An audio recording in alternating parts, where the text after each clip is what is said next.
मैं इन लताओं से लंकेश के चरणों को इस प्रकार उलझा दूंगा कि लंकेश संभाल ही नहीं पाएंगे और अवश्य गिरेंगे। ओलपिल मैं भी तो हूँ यहाँ पर। मैं अपने हाथों से आत्मलिंग तो नीचे लाकर भूमि पर स्थापित करने के लिए लंटे तो विवत तल दूंगा। इस छोटी सी टहनी से आत्मलिंग को स्थापित कर सकते हैं। लंकेश जैसे महाबलशाली पर इसका कोई प्रभाव पड़ेगा? और आप तीन दुर्बल लताओं का तो बहुत प्रभाव होता लावन पे है ना। रावण पर मेरी लताओं का अवश्य प्रभाव पड़ेगा, क्योंकि मैंने इस पे तपोशक्ति का संचार किया है, इसलिए कदापि ये खंडित नहीं होंगी। अब आले लंटे, मैं उन पर अपनी तैनीता वाल तलूंगा।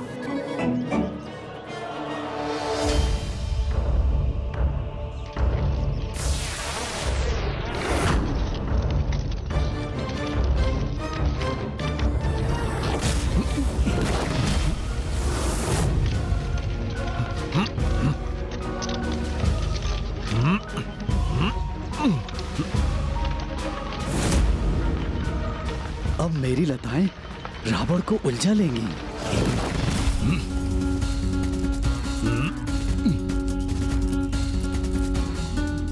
ये तुच्छ लताएं मेरे मार्ग की बाधा बन रही हैं।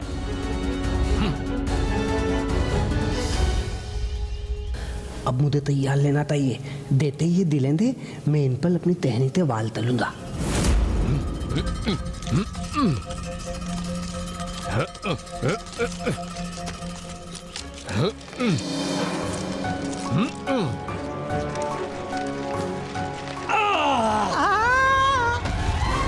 अरे तोतला जी, सावधान व सतर्क रहिए ना। लंकेश द्वारा लताओं के खिंचाव के कारण ही आप गिर पड़े।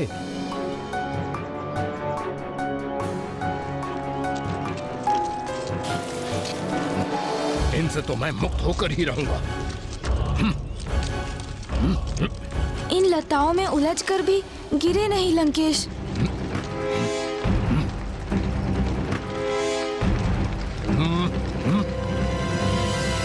बहुत पीड़ा हो रही है मुझे। ताकत लगाइए, ताकत लगाइए, लंके जी ताकत लगाइए, तोलिए ना मत। लगा तो रहा हूं बल, किंतु कोई कार्य नहीं कर रहा।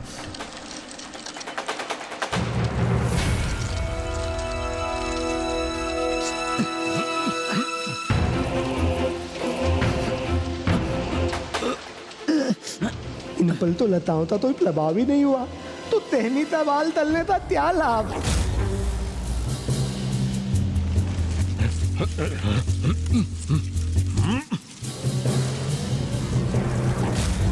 ये सभी मिलकर एक उचित योजना का भी निर्माण नहीं कर सकते।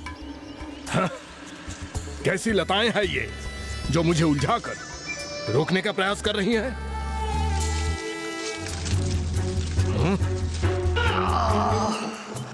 तोतला जी, ये पीड़ा सहन नहीं हो रही है। तोतला जी, सहायता कीजिए।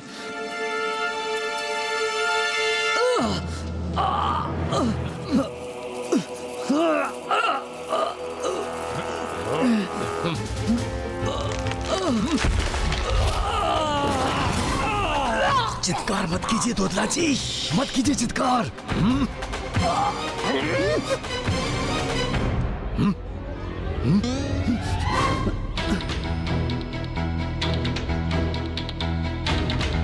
ये क्या हुआ?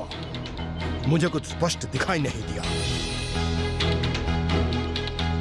गौरीपुत्र, मैंने आपसे कहा था ना कि कोई तो अवश्य था वहां। लंकेश, किंतु वो जो भी था वो तो आपके भय से दूर चला गया ना। अब जाने भी दीजिए लंकेश। आप तो मुझे आगे की कथा में कृपया ये बताइए कि जब वीरभद्र जी ने चंद्रदेव पर प्रहार कर दिया तो फिर उसके पश्चात क्या हुआ?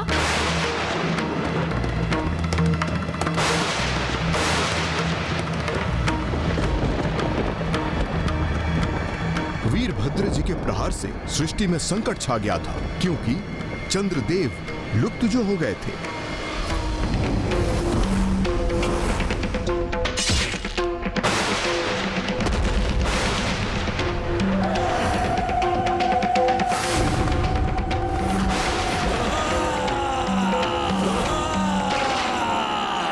लंकेश जी, वीरभद्र जी ने जो दंड दिया उसके उपरांत क्या हुआ? चंद्रदेव कैसे सुरक्षित रहे? प्रभु शिव शंकर शंभु भोलेनाथ की कृपा से। किंतु उस समय तो वो तो अपार कष्ट और अपार क्रोध से प्रभावित थे ना। ये तो मेरे प्रभु की महिमा ही थी कि ऐसे समय पर चंद्रदेव को मेरे प्रभु महादेव ही स्मरण हुए और वे उनकी शरण में जा पहुंचे।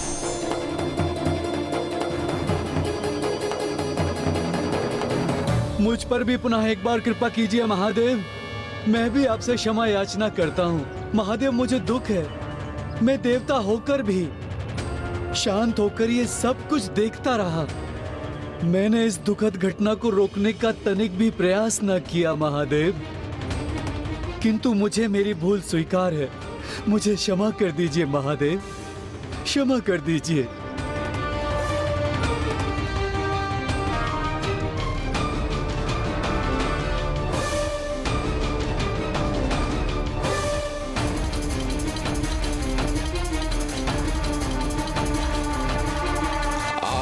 लंकेश, तुम्हारी ही प्रतीक्षा में हूँ मैं। जैसे ही तुम मेरी सींगों के मध्य से जाने का प्रयास करोगे तो वैसे ही मैं अपने सींगों के मध्य से उठाकर तुम्हें गिरा दूंगा और फिर मेरे प्रयास के सफल होने से आत्मलिंग यहीं स्थापित हो जाएगा। लंकेश एकाएक कथा सुनाते सुनाते शांत क्यों हो गए? इस स्थान पर मुझे किसी अनिष्ट की उपस्थिति का आभास क्यों हो रहा है?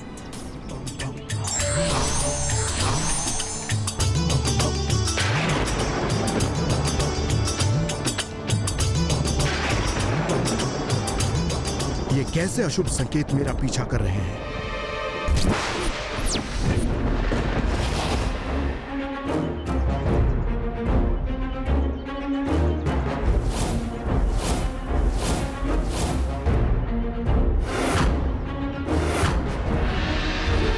ये क्या लंकेश विपरीत दिशा में क्यों बढ़ते जा रहे हैं? उस मार्ग पर कुछ न कुछ अनुचित अवश्य है। अब हम दूसरे मार्ग से जाएंगे गौरी पुत्र। अर्थात लंकेश को तो पूर्व में ही संदेह हो गया, फिर तो ये योजना भी असफल होगी। पथ में परिवर्तन करेंगे तो बहुत विलंब हो जाएगा लंकेश। मुझे यह मार्ग उचित नहीं प्रतीत हो रहा है गौरी पुत्र, क्योंकि मैंने पूर्व में ऐसा कोई द्वार मार्ग में नहीं देखा था। हम उस मार्ग से नहीं, अन्य मार्ग से आगे बढ़ेंगे गौरी पुत्र। लंकेश, अन्य मार्ग तो बहुत अधिक भयंकर वन से होकर जाता है। मेरा सुझाव मानिए, हमें इसी पथ पर स्थित रहना चाहिए।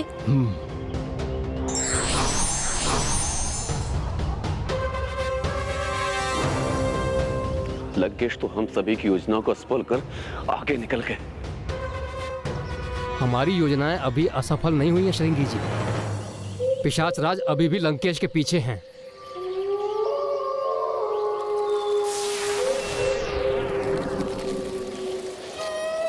राक्षस राज रावण यदि चतुर हैं तो पिशाच राज अधिक चतुर हैं, और यदि वो उनसे बचकर आगे निकल भी गए तो उन्हें आगे वन में मैं स्वयं रोकूंगा।